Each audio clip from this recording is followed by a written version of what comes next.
Hello everyone, this is H to the Husky here, and I'm going to be casting the third game with my good old friend Day9. How are you doing, man? I just can't wait to get this game going, but we're going to have a couple of seconds of downtime, so let's just chat. How are you? Dude, I'm doing good. I'm D to the A9 Day9 here, getting ready to do a little bit of commentary action of Game 3 of the grand finals of the PAX Liquid Showmatch series between Liquid Haypro and Liquid Tyler, with Haypro stunningly up 2-0 against the man who took down Jinro. Oh my gosh, and the map is Terminus, which is one of the largest maps ever created in any RTS period.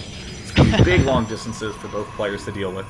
Yeah, and if they missed the game before, I want to mention this neutral supply depot at the ramp. It makes me so happy. Not only does it serve a purpose where you cannot get walled in by your opponent, it's just also cool. It reminds me of the old school Brood War maps. So it makes me very excited for the future of competition in StarCraft 2 as these new maps, very exciting stuff, and we have already seen some creative play in this series, and right now this could actually be the last game for Tyler. He is going to have to step it up if he wants to advance. I mean, he is one loss away from, well, losing $500.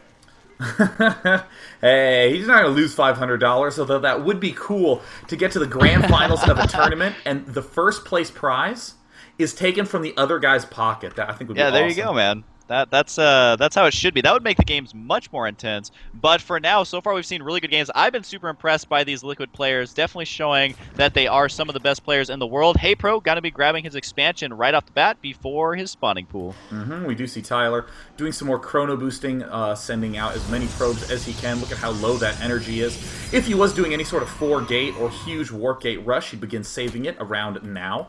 We see Haypro also throwing down his spawning pool, just again favoring this very big mass hatch opening.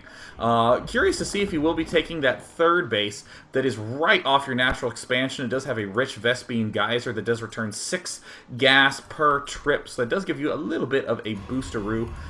There's the Cybernetics core also going down for Tyler as he is continuing to chrono boost probes.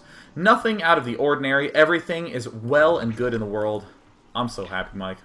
Yeah, it is nice. And another thing that I'm happy about, I don't know if I'm a total dweeb, but I remember when they first announced StarCraft 2 and everyone's like, whoa, 2 gas geysers, that's totally mind-blowing. We're going to go back to 1 ASAP. And it hasn't happened until now, so they have invented the rich Vespene geyser. So all the haters out there of the 2 geyser system, well, you can rejoice now. But yeah, Tyler so far has been playing pretty standard in all the games, and I don't know if it's out of respect for his fellow teammates, but everyone has been playing fairly standard, and that I think makes exciting games for us, and nothing too cheesy out there. I don't think we'll see anything like that in these current or remaining games. We do see there is a sentry being chrono boosted by Tyler. There's a couple of Zerglings popping out for Haypro, the usual 2 or 4 that players love to build nowadays. Of course, if there are 4 Xel'Naga watchtowers, it makes a lot of sense to build 4, so that way you can conquer the center of the map. We do see Tyler now throwing down 2 more gateways. Tyler, you'll note that in almost all his games has a similar structure to his openings. He very much so is a player who loves repetition, who knows the value of making certain that his builds are clean and have no holes in them at all. So you see him doing the same thing again and again, and really not missing any timings. Yeah, one thing I like about Tyler, too, is not only his ability to come up with builds, but also to do them perfectly on the spot when he needs them. And he does that by repetition, practicing like crazy, keeping them secret. And then we've seen some of his creative builds so far in these games. Now, thankfully for him, he will be able to expand easily off of this 3-gate, just kind of how this map is laid out. Very easy to actually do that, and he could get that third base easily. The Zergling's trying to peek up there. They're not going to see a lot. However, they will see the 2 sentries and the Zealot, which is probably going to tell Haypro, well, this is what I've seen before, so I can most likely expect to see the exact same thing. Both geysers up and running for Tyler. So yeah, he is going to be getting that expansion right about now as it's just going down. So again, standard, there's going to be macroing up. And it'll be interesting to me to see if Haypro continues using roaches, as he did have a lot of success with that, even on the larger maps, which is... usage of the Nidus Worm was pretty exciting. Don't know if we're going to see that again, though. Absolutely. I'm poking around Haypro's base, and there's some cool changes going on. A lot more Zerglings and a fast third Queen already beginning to expand larvae to the back of the base, which is very cool. We see Tyler doing a pretty typical expand build, getting a very fast assimilator there. Clearly wants to get some extra gas ASAP. There, the speed Zergling is beginning to move forward. Looks like Haypro is going to try to put a little bit of pressure on, but there are a lot of sentries already at the front, and it looks like Tyler is very much so prepared. Going to throw down some force fields. Very nice force fields, locking off a lot of Zerglings and taking almost no casualties. Yeah, that was very clutch there. His army was surrounded. If that went unchecked, those Zerglings would have eaten those sentries for lunch, breakfast, and dinner. But again, for Protoss, it comes down to the force field placement. It can turn the tide of a battle epically in one or the other direction. And Tyler, he's pretty good with his force fields. We've seen him use them so far in virtually all of his games. And a little Zergling harass, that's got nothing on him. As his expansion now is fully up and running, transferring those probes over right now. And just taking a look down at Haypro's base, he does have his third base on the way, and a couple of spine crawlers here, so playing a little bit more defensive than we've seen him in the past, and then using that third queen just to spread as much creep as possible. Yeah, look at how active that queen is being. Very cool play on a map this large. It looks like Tyler is thinking about moving out, but really just wants to shut down as many Zerglings as he can, and really only took a little bit of damage on one sentry, which will heal up fine, so no big deal there. Tyler also doing very subtle things with his building placement. These two pylons helping to lock in these probes a little bit, can continue to close those off with buildings on the outskirts, helping to keep them a little bit safer. And wow, it looks like Tyler is just going for a very fast push with a lot of Stalkers. Look at that, 7 Stalkers in the mix. I'm not sure Haypro has enough stuff to defend that. He's trying to throw down as many as many Spine Crawlers behind that Evo as he can. Yeah, he does have 5 spine crawlers going to be completed. It's going to be close by the time his army actually gets here. There's a spire on the way. That's not actually going to do anything right now. Is this actually going to be enough to hold this off? I do like the Evo chamber placed in front. The Zerglings trying to hide a little bit so they can get a surround. But yeah, he's just going to be aggressive off of these 3 gateways, and this isn't something too unstandard. And it looks like the Spine Crawler's picking off the Zealots at the front. Tyler is having some uncharacteristically misclickish micro.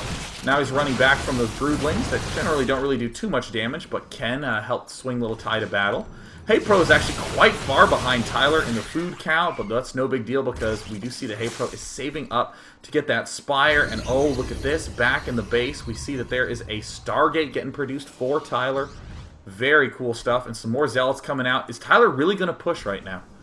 He's going to try and run in here. I don't know if it's going to do anything. Another Evo chamber going down right where the last one was. And yeah, that Spire is done. Just looking at the production tab, we're going to have to see if he's going to start making a bunch of Mutalisks. He has 1,000 gas, but only 100 minerals for our Zerg player. So I don't know if he's going to get out those units as quickly as he needs. Even another Spine Crawler making right here. And it does look like the Stalker's going to outrange the majority of the Spine Crawlers. So he's going to have to micro a little bit better. There he goes right there. Does force the cancel. And this is just going to be really annoying and really kind of, it's going to be stressful for Haypro right now, as he doesn't know if he's going to get steamrolled while he's waiting for these mutas.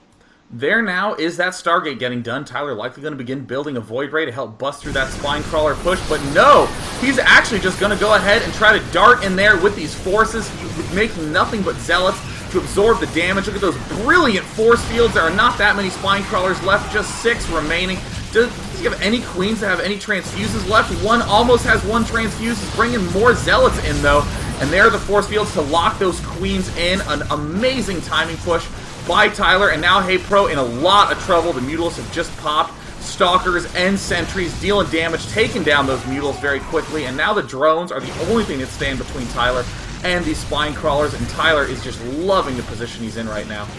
Yeah, this is really, really good. He's going into this battle with virtually no units lost this entire game, which is going to give him a distinct advantage, and killing all the Spine Crawlers except for 2, but 1 is completely out of position. All these Overlords getting taken out as well if he is not careful, and the last Evo chamber does go down. And at this point, Tyler in such great shape, even killing that last Queen right now. Now, there is several Mutalisks, which if they do make it to his main base, could be annoying to deal with, but he has been producing his characteristic Phoenix, as it is now going to be spawning and flying down here to reinforce. The pylon completely surrounded in creep, but that doesn't matter because it is still going to allow him to warp these units in, and he may continue just to put on some pressure right now. Looks like Tyler's continuing to morph in. Ordinarily, you get the Stargate for the Void Ray to break those Spine Crawler walls, but you know what? Tyler can easily transition to the Phoenixes to help bolster everything. We even see that there's some Chrono Boost being spent on that Stargate, a second Stargate coming out, because Tyler knows that all he needs to do is continue to squeeze, and he may be able to break Haypro right now. Yeah, and the reason he's doing this now is continuing the pressure so those Mutalisks do not end up back at his main base, which is exactly where Haypro wants them, killing off probes, but instead trying to defend where they're not the most effective, but still pretty good against the Stalkers, which is why Tyler has these Phoenix out. But now Tyler has 3 Phoenix out, and any number higher than this is going to be so frustrating for Haypro to deal with. There's only that 1 Spine Crawler still chilling right there, really keeping Haypro's army, he's kind of locked inside of his own base. 104 supply for Tyler, and only 86 for the Zerg player Haypro. And there's the double Guardian Shield. That's going to help those Phoenixes so much. And now the Phoenixes are starting to do their classic kite micro, easily able to do damage to those Mutalisks while pulling back. The Mutalisks taking huge hits. Zealots ripping through the Zerglings. Tyler just easily snaps through the front. The drones are now coming into the fray, but no units remain for Zerg. The Expo is under total devastation, and it looks like Tyler refuses to get 3-0'd on this giant macro map, doing a huge mid-game timing push that Haypro was just not prepared for. Hatch falls.